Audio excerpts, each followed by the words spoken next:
Welcome back to Open Line. We are talking with health and wellness coach Dyan Damron, and happy to have her with us. She's given us all kinds of advice on, well, really how to stay healthy and avoid some of the, I guess, super fatty foods that you will encounter. At least ways to stay a little bit healthier as we go through Halloween and tailgating and that kind of thing. So we're in the tailgating portion now. Snacks. Yeah. We've been through a bunch, but you're talking about what are some of the other things that you think would be a good idea? I think, you know, whenever you're at a tailgating party or a football party at your house, you know, Super Bowl party, whatever, it's usually a few hours, so you always want to have snacks. People expect to have something to eat when they're there as soon as they walk in the door and basically from the time they leave. And I love pita chips, and I like to make my own pita chips, and you can flavor them however you want. Just buy pitas or even tortilla chips and just bake them.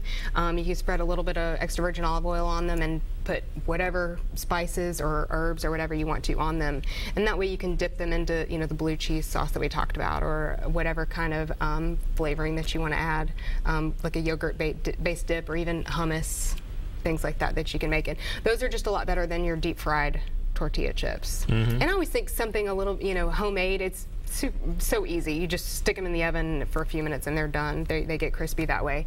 And I always think, you know, guests will appreciate something a little more homemade too. So what about something I love is popcorn. Yeah.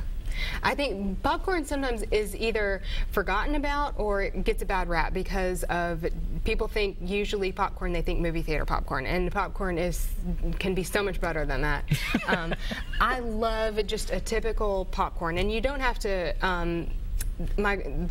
the same granny that had the bacon grease in their fridge, she also used to make popcorn on the stove, just in like a cast iron skillet, and make it. And you can certainly make it that way still today, or you can just buy plain microwave popcorn and flavor it however you want. And I think it is so much fun to have like a popcorn bar, you know, or like a little area where people can go as you have your party and pick flavors that they want. You can even have little signs, and it can be maybe have one that's herbed. Like I love maybe some rosemary and maybe a little Parmesan cheese on one to kind of have a savory one, and then you can have a spicy one with maybe a little bit of chili powder and cumin flavor on one, and then maybe have a sweet one where it's add a little bit of cinnamon and nutmeg, and it's kind of, you know, or even, you know, like pumpkin spice kind of flavored in that. And I think that's super fun, and not only is your volumetric eating, because it's a lot of, you know, it's a lot of air, but it's also whole grain.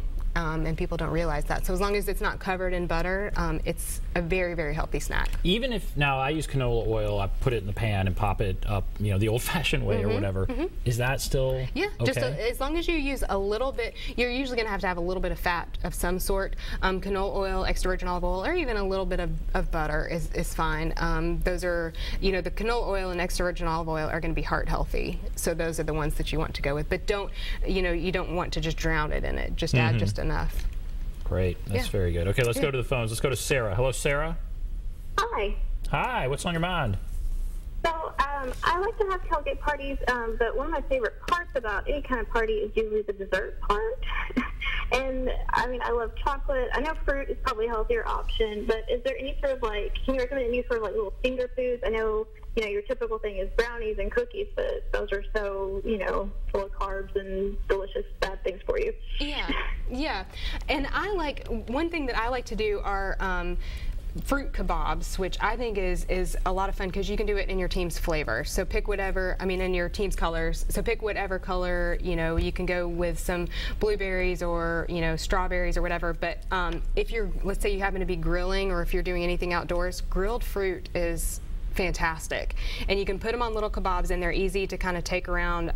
Like you can do some peaches, big orange, you know, peaches or plums, or pineapple, any type of melon, as long as you cut it big enough, and you can kind of put them on the grill and put them out and have different dips. And again, I think that's fun, sort of like to have a bar, you know, whenever you have a party, I think it's fun to have like a dessert bar so that you can have different fruits and different dips. And one thing that I like to do, I said I didn't like coconut, but you can put coconut out, and you can have maybe some yogurt dip, and have maybe dip it into something and then dip it into yogurt, sort of like fondue, but it's a better better for you fondue, where you're using yogurt, and then you can put out some mixed nuts or maybe even some dark chocolate is always a great option, and it won't melt as easily as milk chocolate if it's sitting out and it gets a little bit warm. So maybe get some dark chocolate chips and you can kind of dip them into that. I think probably everybody has seen the bananas where you kind of freeze a banana and dip it in chocolate and then dip it into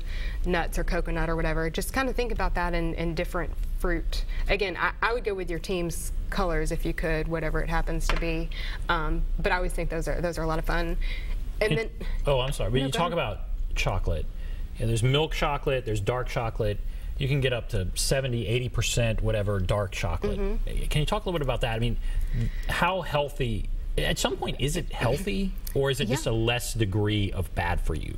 No, chocolate, the cocoa, the cacao bean, the cocoa is very, very good for you. It's very heart healthy, and basically what it is, the percentage of cocoa. So you've got the bean. It looks sort of like a coffee bean, kind of, and that's what gets ground and melted and roasted and whatnot, and then it gets to this delicious thing somehow. But basically, you've got white chocolate is not chocolate. It's just the cocoa butter. So there's really no chocolate in it.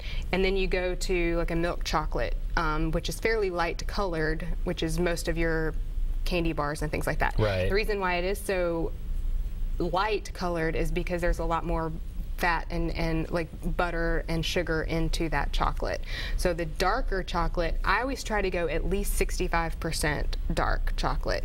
And now, I mean, even at like, your typical grocery store, you can get really dark chocolate chips. Ghirardelli has some really great flavors of things, and you can even get those. What I like to have, and that I'll have sitting out at parties, you can get the individually wrapped Ghirardelli dark chocolate, and you could even put those little squares out, and dip those in yogurt or dip those in, something that is going to be heart healthy and good for you. And again, portion control is always good too. Because I feel like we grew up and it's milk chocolate. Everybody talks about milk chocolate, and that's not as healthy for you. It's a treat, fine, but it's not as healthy for you. If you just go down the line to get the darker chocolate, you're actually moving out of something that's not healthy to something that is actually healthy. Very good for you. And I feel like one thing I didn't say earlier, but anything that has that is loaded with flavor, you need less of to feel satisfied.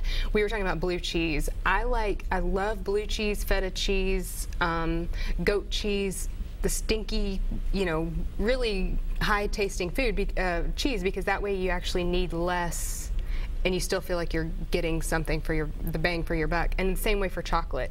You could probably eat an entire bar of milk chocolate, but if you had just one or two little squares of dark chocolate, you really get that chocolate pow. So, I feel like go big, and really and get how high up does it go? You said 65 or higher. I think we've been getting 75. Yeah, it goes even higher than that. I've eaten. You can bake with really high. You'll usually have to add sugar. Most people won't be able to tolerate much more than about 85 just to eat it by itself. 85. Because it's basically, it would be like chewing a coffee bean, or it's just going to be super bitter. But if you can eat 90% something, go for it. But it's gonna be pretty bitter. And now, other advice as far as tailgating. Sometimes people drink. Yeah. That's what I've read. Sometimes they drink. What do you advise to help with that? Yeah. Well, we talked about the drinks earlier, but I think, whenever you're going somewhere, you always want to have one glass of water in between every drink. Because, again, these parties can go from, for tailgating in the morning until pretty late at night even. So not only some drinks can have upwards of starting at about 100 calories a drink up to 500 calories a drink. So not only are you getting the calories from your alcoholic beverage, but every time you down an alcoholic beverage, your inhibitions are also going down. So at the beginning of the day, you may be making all these good choices that we've talked about tonight, but after a few drinks, those nachos and those hot wings just you just start eating all the hot wings. Right. Yeah. So you want to, counteract some of that and really kind of keep it in check with a glass of water. And I always, I think it's great. Order a glass of water with a lime, and act like you're drinking a cocktail. Not only are you tricking yourself, but everybody else, and So when you say, all right, beer, obviously there's light beer and then there's beer. those are pretty, they're high calorie. Yeah, some of a light beer is typically going to have anywhere from about 110 to 140-ish calories. Some of your, like a red label type beer can be upwards of 200 calories or so. A glass of basically any type of wine is going to be about 110 calories or so. But now if you get like a margarita or some of your, fruitier type drinks, which you usually don't associate with tailgating as much, but sometimes people have a signature cocktail or, a mixed drink of some sort. Those can be as much as 300, 400, 500 calories. Wow, so they're a lot more. Yeah. Just because about, of what's mixed in it. Yeah, that makes. And what about red wine versus white wine? They're generally going to be about comparable. I just think pick whatever you like. Red wine is probably going to have a little bit more heart health benefits, but to save your car, like if you have a fancy party, save your carpet and go with white. That's fine. It's not going to be that great. All right. Also, okay, we want to talk about Halloween. That's coming up. Yes. So, what are some ideas here to keep us from not just putting on tons of weight during Halloween? What are some ideas? Well, I always think, when you're planning for Halloween, always go buy the candy for your trick-or-treaters. Buy candy that you don't like, because it's going to be sitting there and it's going to be calling your name for several days. So buy the candy that you don't like. And I always say, allow yourself, kind of stage it, plan ahead. Say, okay, the night of Halloween, I'm going to have, a piece of this, at a certain time, and allow that. It's Halloween, for goodness sake. Again, nobody's gonna eat tofu at a tailgate. Nobody's not gonna have a piece of candy on Halloween. So just allow yourself and budget for it. And I always think too to host your own party and kind of get pre-gamed with some healthy food, and I think we've got a photo of some, and it can be fun things. I do some rice balls. Yeah, there they are. The rice balls there on the far right, and basically all I did was I made rice, but I used carrot juice instead of water, and just molded it. Once they cooled, I molded them into balls and used olives. I cut up olives, piece of black olive, and a green pepper, and made little really? Little pumpkins. They're right there. Okay. And little jack-o'-lantern. And the thing about it is that's brown rice, so you're feeding kids or adults, getting in some good protein and fiber there. And then the eggs, of course, all I did was just add a little bit of blue food coloring, because blue and yellow make green, so the yellow yolk, and it's just deviled eggs. And then so what is that? Those are deviled eggs in the middle there? Yep, deviled eggs. Okay. And I used a black olive and just sliced a black olive, and then I used a little bit of red food coloring with a toothpick and just made the eyeballs like that. And then on the left is just a black bean. It's basically black bean hummus. It's a black bean dip, and then I used Greek yogurt in a little squirt bag and just did little circles, and then took a toothpick and made the spider web out of it. And then the little spider is again made with black olives. Really? Yeah. That's great. And I did all three of those myself, and I have an engineering degree. I'm not creative, not artsy, and they're very easy. So anybody can do it if I can do it. And that is interesting. I mean, that's how you didn't come into this by going to school initially to do all of this, right? Right. Correct. I mean, your background, I think, is very interesting. It was.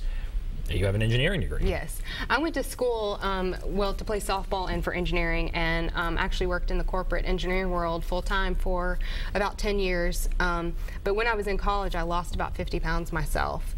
And just through nutrition and exercise and really learning what worked and what didn't. And during those 10 years in corporate, I started helping friends and family. I was taking food to work, and I even did like couple Biggest Loser programs at my work, and it just sort of evolved into people really asking me, and I was doing it for fun, and people really asking me to do personal catering and things like that. So it's kind of how it started. Once you get into it, it is fascinating. I mean, it sounds like you grew up where there was the bacon grease there. And that people thought that was fine and healthy, I guess. Yeah. I don't know. They didn't think it was bad. No, and honestly, and that way, of course, my granny, she never sat down. The entire day she worked hard, and both of my grandmothers, were hardworking, and I don't remember them sitting ever. What I did grow up with a lot too was, you know, fast food and, you know, always on the go and, you know, not necessarily knowing about where food came from. And I think that's a lot of times where our kids these days, they don't understand where food comes from. They think, you know, it comes from a package or a drive-through, and they don't, you know, really understand that. So, and that's kind of what I learned, and, you know, just helping even adults realize that, you know, and so many times people think, you know, I wrote a book, it's called Don't Diet, Live It, and that's kind of my motto is, you know, don't, you can't funny. go on a diet or think that, yeah. Well, there's a book. There's Look the at cover. that. Yeah. Don't Diet, Live It. That's a good title. Because, you know, you just got to be able to eat real food and live and enjoy it. So I think that's super important. All right, why don't we take a break, then we'll come back and continue the conversation. Take a break. If you want to call, there's the number, 615-737-PLUS, 615-737-7587. Take a break and be back right after this.